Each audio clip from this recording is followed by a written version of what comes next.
Hello and welcome to another episode of Bubs' Dharma Lounge. A time and a place to relax and discuss all things Dharma. Welcome.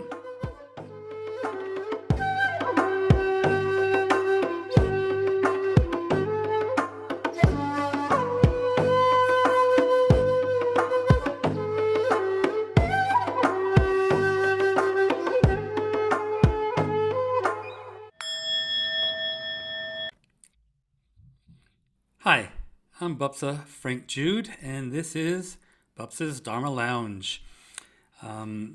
If you've been enjoying any of the previous episodes and haven't yet subscribed, please do. It's the best way you can help support this podcast. Just click on subscribe. You might even want to go to Apple or some other audio platforms and subscribe there. Can't hurt. Also, if you're watching on YouTube, feel free to comment, offer any suggestions for future topics, hit like or even maybe love. Before getting into this episode's topic, I want to thank some of those people who have been offering dana. It's another way of supporting this podcast. I want to thank the continued support of Jishin Carolyn Hill, Jabuna Allison Brown, Chatra, Sandy Greenberg, and Jenny Kendall, Claire Smith for a very generous offering, and ZG Ashley Keefe. Thank you all very much. Now, in my previous episode, I responded to the question, isn't all yoga mindful? And I discussed the difference between practicing mindfully or practicing mindfulness yoga.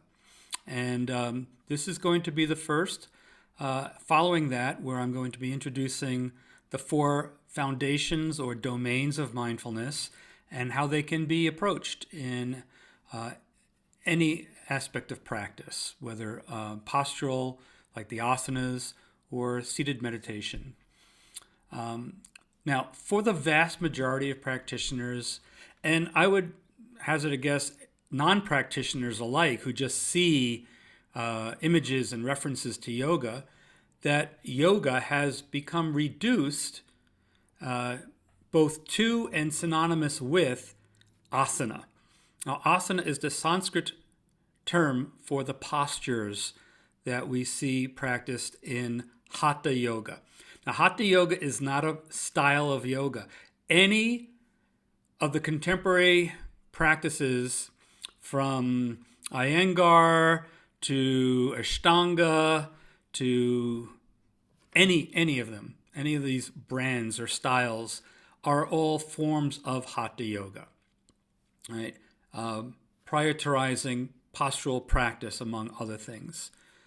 Now, for most of its history, though, the most essential aspect of authentic yoga practice is and has been meditation. So with this reducing of yoga to simply postures, the tendency to see yoga as about the body and meditation as about the mind has led to much confusion and, I would hazard to say, a little disinformation. After all, if we pay attention to our lived experience of practice, right, we can see that when we're sitting in meditation, much of our experience and what we're working with, so to speak, involves how do we experience the body, trying to sit here in stillness, twinges, itches, discomforts that arise, and then dealing with our reactivity to such experience. So, seated meditation is, as Joko Beck once said, exquisitely physical. It's really very much about the body. And on the other hand, we're taking a, quote, yoga class, which is generally mostly an asana class nowadays. We find that we have to deal with the mind's constant commentary, the comparisons that the mind thrusts into our mind, into our head. The leaning into the future or the past, grasping after the pleasant, pushing away the unpleasant, right? So we have to really deal with the mind when we're practicing postural practice. So when we speak of body and mind, it sounds like, again, two different things. It might be more accurate to just understand the singular lived experience of body-mind. Now, one etymology of the word yoga asserts that it comes from the word or the root yuj, which means to yoke or to harness. There's one description where it describes yoga as the harnessing of the mind to the body with the breath as the harness, right? And it analogizes it to yoking an ox to a cart with a leather harness. So in this way, this yoking has come to signify spiritual endeavor, a discipline, especially the disciplining of the mind and the senses, but also it points to a state of integration. So yoga is both the practice, but also the state. Now, as such, yoga is the generic name for the various Indian philosophies and practices that the late and great scholar Georg Feuerstein called the psycho-spiritual technology specific to the great civilization of India, the purpose of which is to liberate the practitioner from the existential human situation of dukkha. Now, dukkha has been variously translated as suffering, stress, dis-ease, dissatisfaction. Right? Now, given this context, Buddhism is a bona fide child of the larger yoga tradition. It is completely yogic in its purpose, its intent, and its methodology. The Four Noble Truths and the Eightfold Path that the Buddha presents offers a complete and coherent model of yogic theory and practice. And like all authentic yoga, it is what's called a moksha shastra, a liberation teaching, designed fundamentally to free us from dukkha. Hatha-Yoga refers to a relatively recent form of yogic practice, utilizing the familiar postures as well as breathing practices referred to as pranayama. This form of yoga practice has some of its roots in the tantric movement that influenced both Hindu and Buddhist traditions. While the postures or asanas of Hatha Yoga are what most Westerners are familiar with as yoga, many of the postures that are practiced in any contemporary yoga studio today are really late in the history of the yoga tradition. In fact, many of the postures may date back to as little as just over 100, 150 years.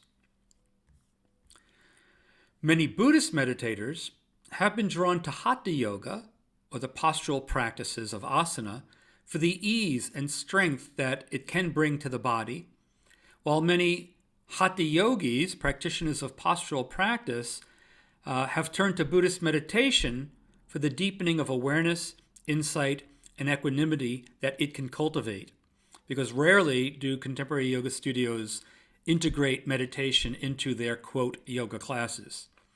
Now, thinking of postural practice as a good way to cultivate a body that can sit still for longer periods of time is what I refer to as a complementary approach, right? But while that complementary approach has much to offer, I believe that a deeper, more integrated, comprehensive approach is indeed possible. And this approach is what I call mindfulness yoga. Now, in an early discourse, a questioner asked the Buddha if it's possible by traveling to know, see, or to reach the end of the world where one does not suffer. And the Buddha responds that it is not possible to reach such a place of peace by traveling. It's said that he went on to say, however, I say that without having reached the end of the world, there is no making an end to suffering. It is, friend, in just this fathom-high body, endowed with perception and mind, that I make known the world, its arising, and cessation, and the way leading to the sensation of the world. Now, the Buddha could not have been any more clear in stating that it is with the exploration of our bodily experience where we so often find discomfort, pain, and suffering that we can also find peace and liberation.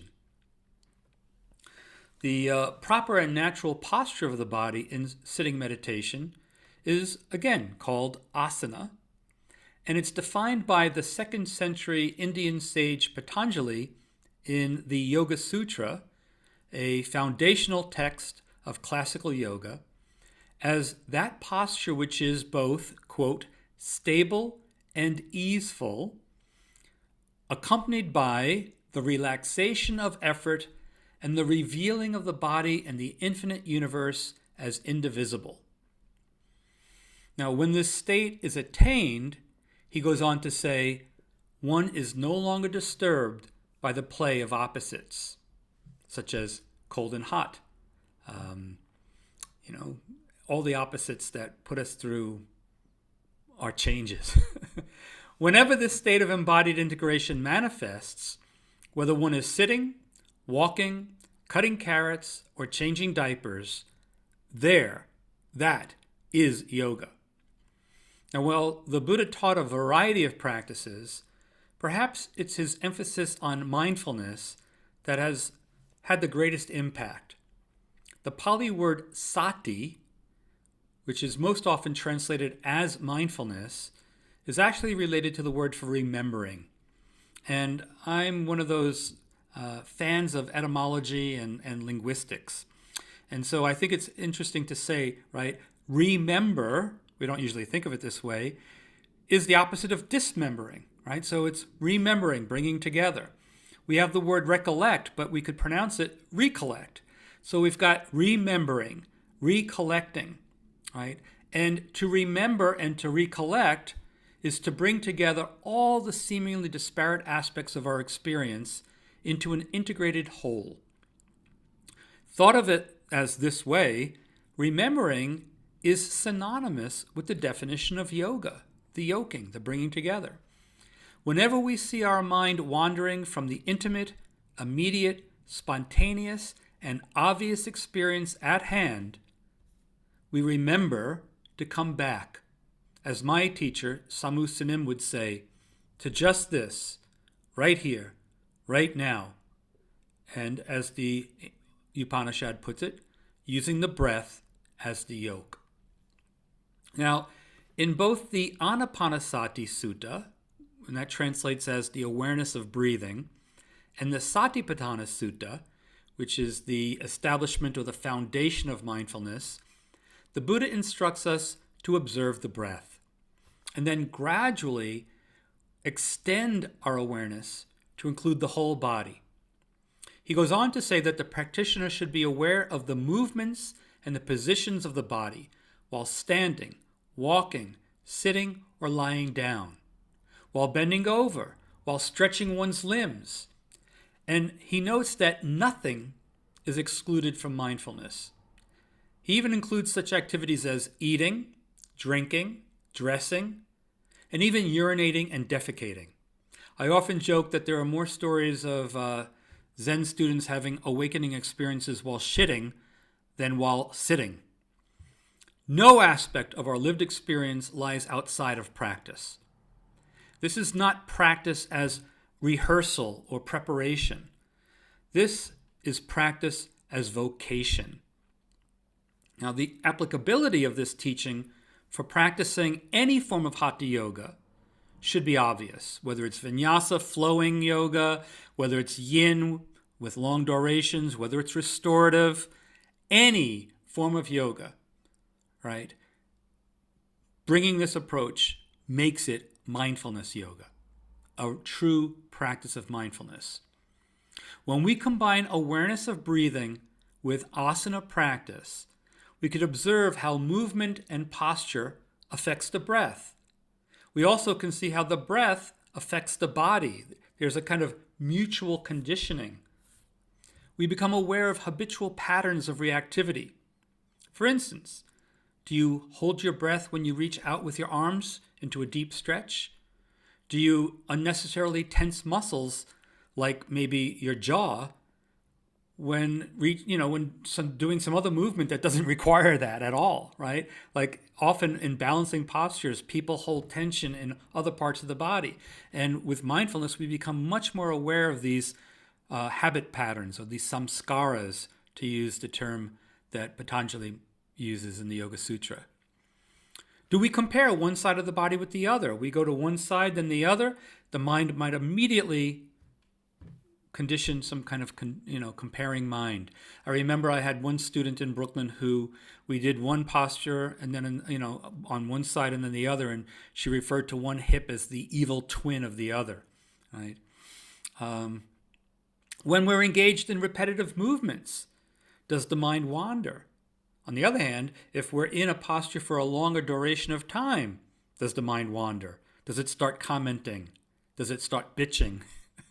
In maintaining a posture, can you see the constant changing phenomena? Or do you concretize the experience, kind of reifying the changing phenomena into a static entity that you then react to by either grasping after or resisting? All right. Of course, that will depend on whether you find it pleasant or unpleasant. Now, following the 4 foundations of mindfulness, the practice of postures becomes much more than merely preparatory to meditation. It becomes a mindfulness meditation. With these 4 foundations, asana practice becomes a fully integrated mindfulness practice. In essence, no different than what we're doing while sitting or walking meditation. Asana practice doesn't need to be conceptualized as a complement or simply preliminary to the real meditation. It's simply another way to practice mindfulness. And again, that's why my book is called Mindfulness Yoga and not Mindful Yoga. For more explication on that, if you're interested, see the previous episode on Isn't All Yoga Mindful?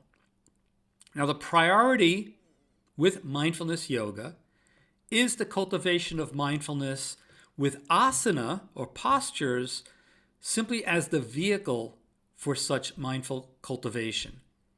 The practice of mindfulness, the Buddha assures us, gives rise to understanding and liberation of the mind.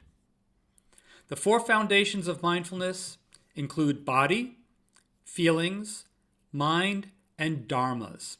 I'll speak more about what we mean by dharmas when we get to that episode. Sometimes it's referred to as objects of the mind, or just simply phenomena. Each foundation includes a variety of objects to pay attention to, and thus meditations based upon those objects, and also contemplations. When practicing asana, we can choose to devote our practice to any one of these objects, or we can work through them sequentially. So again, in upcoming episodes of Dharma Lounge, I will focus on each of the foundations and offer short practices, including asana, that I hope will deepen your understanding of what practice can truly be.